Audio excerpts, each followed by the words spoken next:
My brothers and sisters who are here today have made a tremendous difference in terms of the effectiveness of this strike and the morale and resolve of our 70,000 members in Southern California who are locked out and on strike. The labor movement has been on the picket lines. The labor movement has provided us with the resources we need to endure what as I said, is the most important struggle, at least in my opinion, in the history of this union. And the labor movement in the state of California across this country has been there for us when we need them the most. First of all, I'd like to introduce you to Olivia Toscano. Olivia is a locked-out worker from Rouse in La Palma, California. She's a member of Local 324. So please join me in welcoming my sister, Olivia Toscano.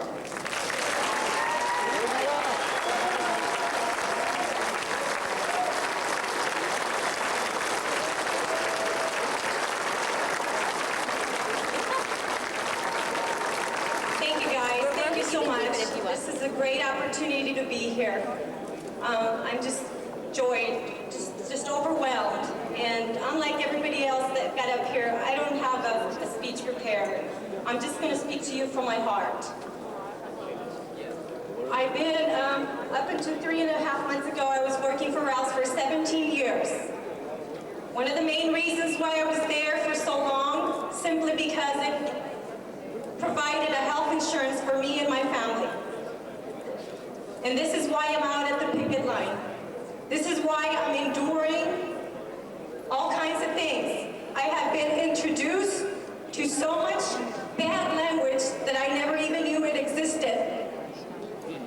I have been spit on by another person twice. And all I'm doing out there is standing, asking for people's support.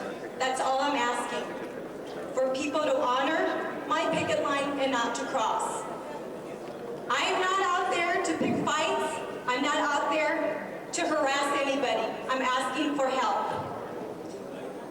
In the midst of that, like I said, spit at twice. Just 3 days ago, I was physically attacked by someone. I was shoved so hard that, thank God, there was a picketer behind me to hold me from going way across the wall. And you know the saddest part for me was when the police came to take a report, the saddest thing for me was when he asked me if I needed an ambulance. My back was hurting.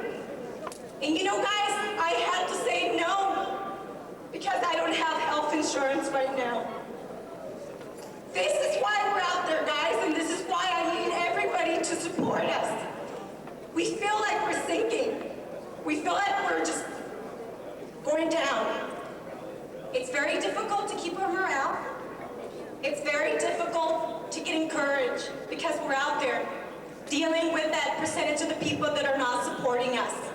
I know a lot of people are, because at times all I have to do is go shopping at Stater Brothers, and I know there's a lot of support. But guys, we're out there on the picket lines and we feel like we're sinking. And guys, we need your support. I know that God has brought me here today. I'm not a speaker of any kind, and this is the very first time I've ever done anything like this. Good job. But you know what, guys? I know that God sent me here because I know that, and I am just praying that God will put it in your hearts to help us fight this battle that we're fighting right now. That it's for all the working class citizens. We're out there working hard. We're just working hard to keep what we already had. We're not asking for anything better than what we have.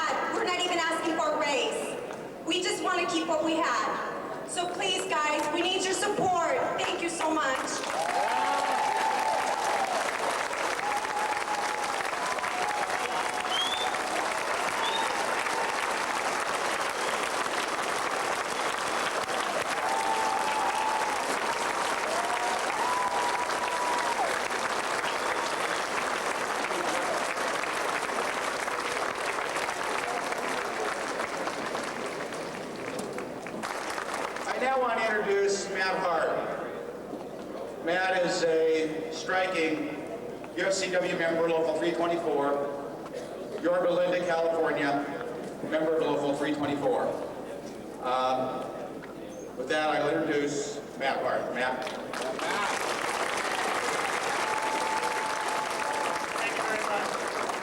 First of all, I just want to say that unlike Olivia, I wasn't locked out, I walked out.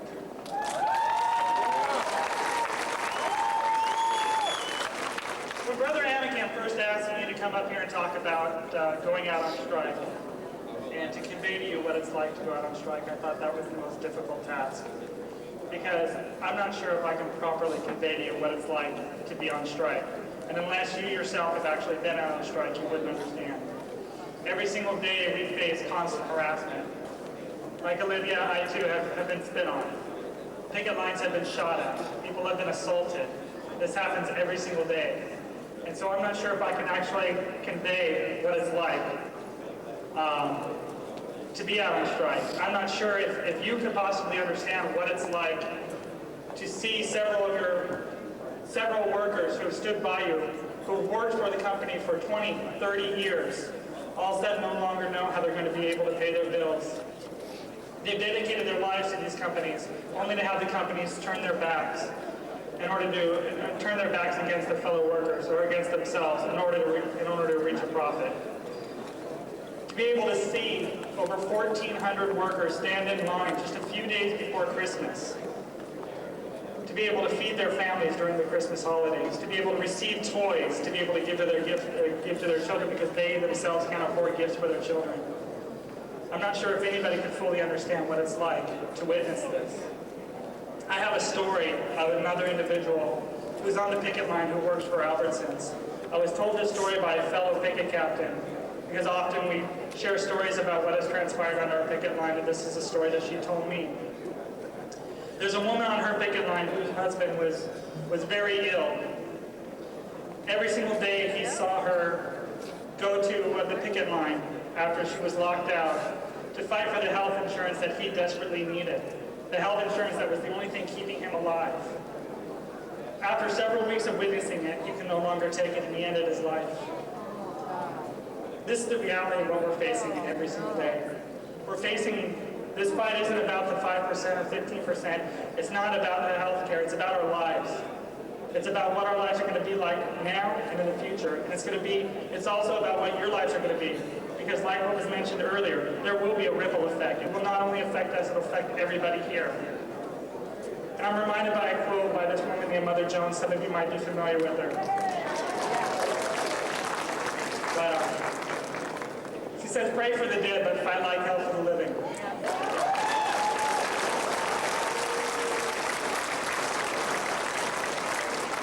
And for brothers like the one that I had just mentioned, whose lives end, we need to pray for him. But for all the other people that are out on strike, we need to fight like hell. So thank you, brothers and sisters. Thank you for your support.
Good afternoon. name's Sean Harrigan. I'm the Executive Director of the UFCW Council, and I am going to, you're very, very fortunate. I'm going to serve as your MC this afternoon, and first of all, we want to begin by thanking all of you for being here. My good friend Neil Struthers, who's the head of the Building Trades Council here in the Santa Clara area, and also representing the South Bay Labor Council, to come up and recognize our distinguished elected officials and guests here this evening. Neil. Thank you, Sean. Welcome to San Jose. I know all of you are from San Jose, but I recognize a lot of people here.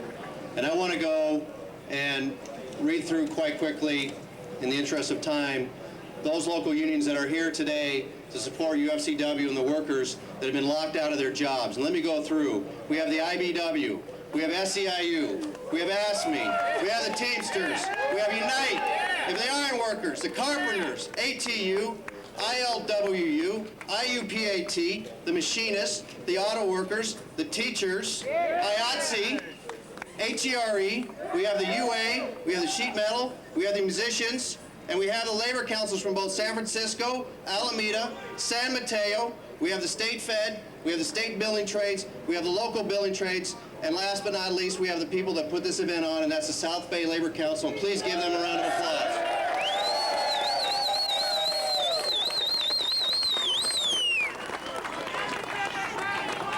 I want to present to you, first of all, the great treasurer of the state of California, my friend, the friend of all working men and women in this state, Phil Angelides.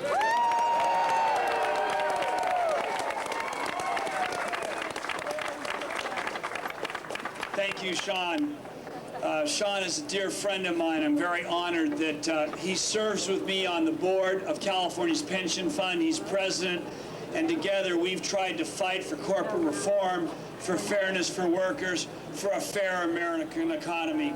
Thank you all for coming out tonight to express your support for the courage of the working men and women who are on strike, fighting for all of us for a fairer economy, an economy that represents the best of America. So thank you. Let me just take a moment to recognize a couple of dear friends who are in this crowd, who themselves each and every day dedicate their lives to public service and to working men and women. And that's Assemblywoman Ellen Corbett, who represents the East Bay, and Assemblyman Paul Koretz, who's all the way up from West Hollywood down in Los Angeles. Thank you, Paul. Let me pick up on something that Sean said. This is more than about this strike.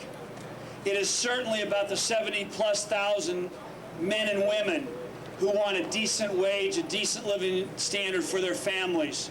But it's also a battle about America's future. We sit here today in the richest state and the wealthiest nation on earth, but we're also in a time where there's never been a greater concentration of wealth. Never a time when the few have done well while the many have struggled. Here we are, 1 in 5 children in poverty in this state, 7 million Californians without health insurance. This is unconscionable, it's unacceptable, and we will not and we cannot accept it in this great nation. And towards justice. We will keep bending America towards justice to honor his dream and your dreams. Thank you very much for allowing me to be here.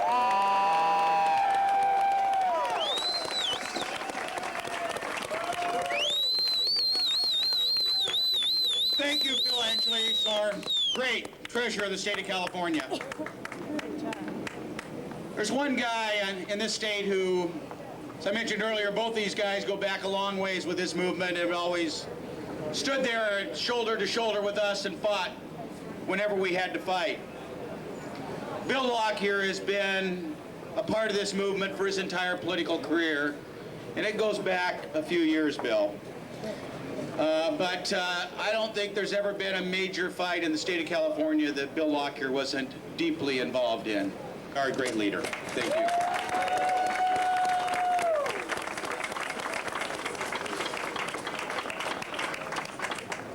Brothers and sisters, I'm delighted to be able to join you today, and delighted also to be able, as a person associated with law and order and justice in California, to pin on my badge, march with you, and say, Safeway, Ralph's, Albertsons, why don't you obey the law? Well, it's true, as Sean had mentioned, for me, this is the 9th time that I've walked the UFCW picket line, mostly in Southern California, but also up north. I'll be driving down the street and I see people out late at night, a couple of them trying to stay warm, maybe who didn't have a lot to eat that day, and hop out of my car and go walk with them for a half an hour, talk with them about how important it is. As Phil correctly said, it's so important, and you know it. There are great labor struggles in the history of this country. When workers got shot because they wanted to organize, and beaten, left without food and shelter. We got past that. Until now, we find these recent administrations in Washington trying to roll back those protections, and their funders and friends in the giant billion corporations like Safeway and Albertsons and others encouraging them, and vice versa, and keep the faith. I was very proud in Fullerton, I think, to have my four-month-old son at the time walk his first picket line with me, Diego Lockyer. We'll be with you on every struggle. Keep the faith, keep it up.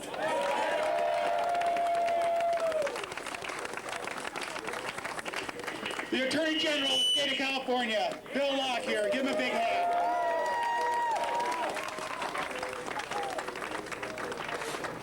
Tell you one thing, with these two guys, there's no question which side they're on.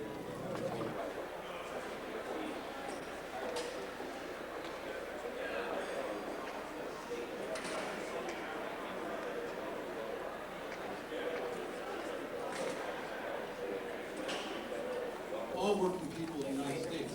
And that's why the support of the labor movement has been and continues to be tremendous. We believe we're winning this fight on the lines in the streets, but it hasn't made a difference for these companies. Despite cutting the business by 75%, despite the continued high morale of our members, the offer that's on the table today from the food employers is worse than the offer that was there 15 weeks ago. We have got to win this fight, and we've got to spread the pain. And we're going to be spreading that pain. You'll be hearing more about it in the coming days. We are going to be doing some things at this convention around this strike. There's going to be a recommendation for a statement to be adopted by the convention. I think we're going to hear from Steve Preminger about that, right, Steve, a little bit later. Tomorrow morning, Sean Harrigan from the UFCW is going to be doing a pitch on the convention floor, a fundraising pitch. We need to raise some more money to fund this strike. Strike benefits for most of these 70,000 strikers have been cut in half or more. The strike funds have been depleted. The treasuries of the local unions have been depleted. So we, as the rest of the labor movement, need to help. We're also going to have an action tomorrow. I talked about spreading the pain, and this is one opportunity to do that. Tomorrow at 3:30, at the end of the regular session of the convention, we will be gathering outside of First Convention Center, boarding buses and riding to Safeway, about 3 miles from here, a large Safeway store.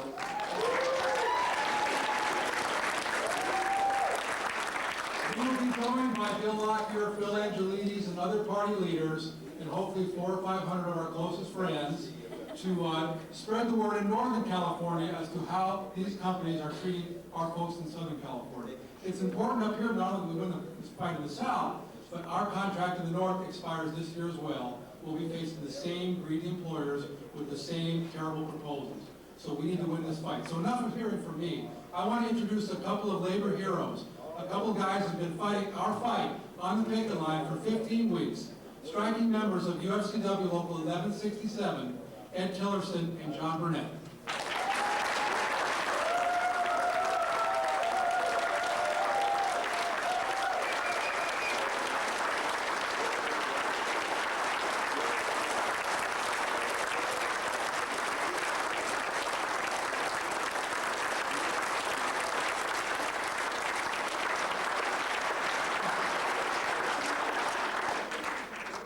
Thank you folks very much for this very warm reception. I have spent 40 years of my life in the retail grocery business in Southern California. I know a lot of you are thinking, how could that possibly be? Well, it was difficult at first. I would get home from kindergarten, change my clothes, and go to work. However, I've been 38 years with the same employer, I'm sorry, and I have been I've been blessed by my union taking care of me and negotiating contracts where I would have health care for my family and a pension when I retire. But with this contract proposal that's on the table in Southern California right now, I will lose more in one contract than I have gained the last 40 years. What is wrong with this picture? When Safeway has made $3.1 billion the last 5 years, their profits have increased 82% the last 5 years. Mr. Stephen Bird has a personal net wealth of $140 million. Mr. Bird does not have to worry about his health care. He does not have to worry about his pension, but he wants to take these things away from his workers who stand in the stores on weekends, nights, and holidays so that Safeway can make these outlandish profits. This is not right. This is not America.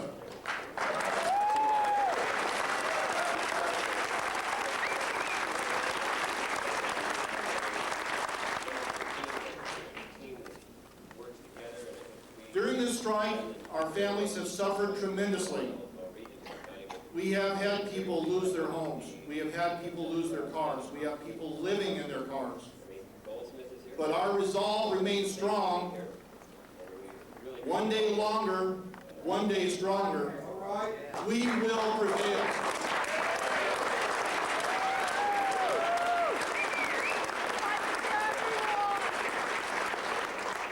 I would appreciate the caucus here doing anything they can do to get this situation resolved for us. We have suffered enough. Mr. Bird has not suffered at all. We need to change that. Mr. Bird needs to suffer like we have. Larry Johnson, Stephen Bird, Larry Johnson is the head of Albertson, Stephen Bird, the head of Safeway, have never spent a day working in a grocery store.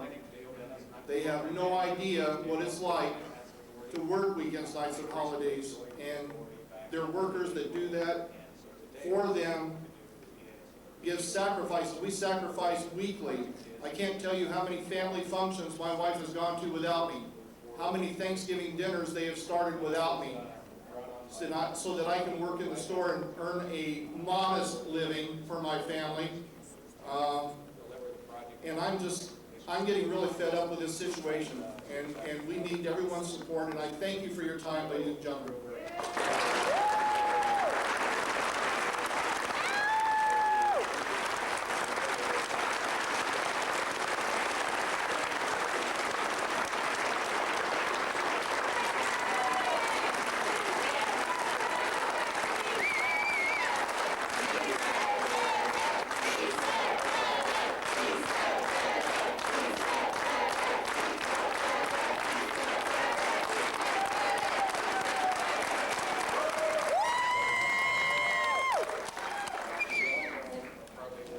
Thank you. It's hard to follow after something like that. While this is not a new cause, it's a cause that's like a festering sore that won't go away. Ladies and gentlemen, we need your help. On October 12, 2003, 70,000 hardworking Americans were shut out of their work. Corporate America said, you will work for less, you will work longer, you will have less medical coverage, and you will pay a greater price for that medical coverage. For over 3 months now, we have stood with loss of income, hot and cold weather conditions, but with great dignity, doggedly determined to fight for the workers of America. We represent your fathers, your mothers, your brothers, your sisters, your neighbors, and your friends. We are the soul of America.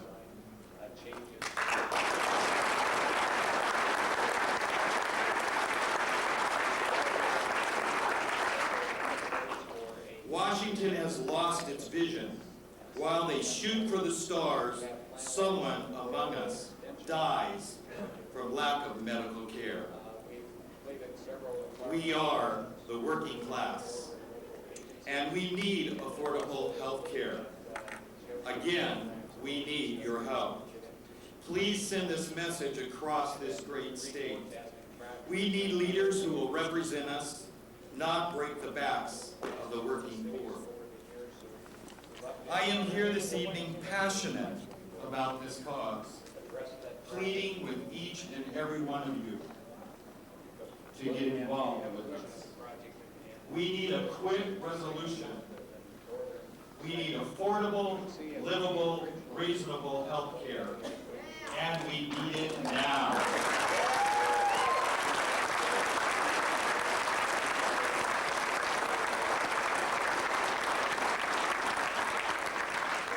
So brothers and sisters, you've heard these compelling stories. There's 70,000 other compelling stories from Southern California.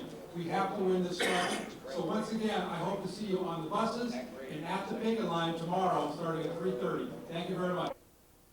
But as we moved into 2000, the project became a 4-lane expressway to Lone Tree Way, remaining an at-grade intersection planned at Laurel Road, and then a grade separated interchange at Lone Tree Way, recognizing that an at-grade intersection would not function.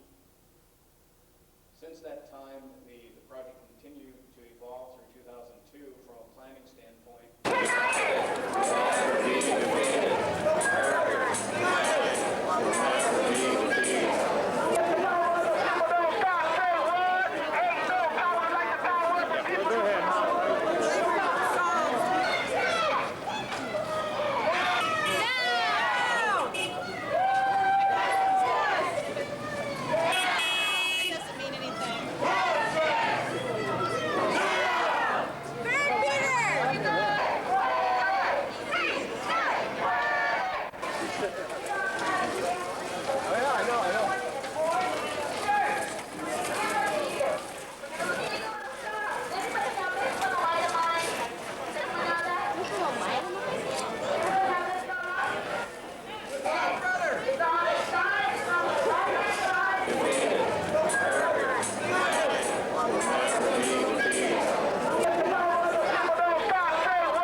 So the components, in order to expedite this project, one of the strategies we're moving forward with is to actually build the project with 2 construction packages. The first construction package will require or result in work that's done up here in the interchange area within the Caltrans state right-of-way. And then in addition, we're working with CCWD to build a box canal over the box culvert over the CCWD canal right here. And what that's going to allow us to do, that work will actually be advertised next spring with construction starting in the May-June time frame. And when this work is completed, that will allow the dirt that's up here in the hillside to be carried across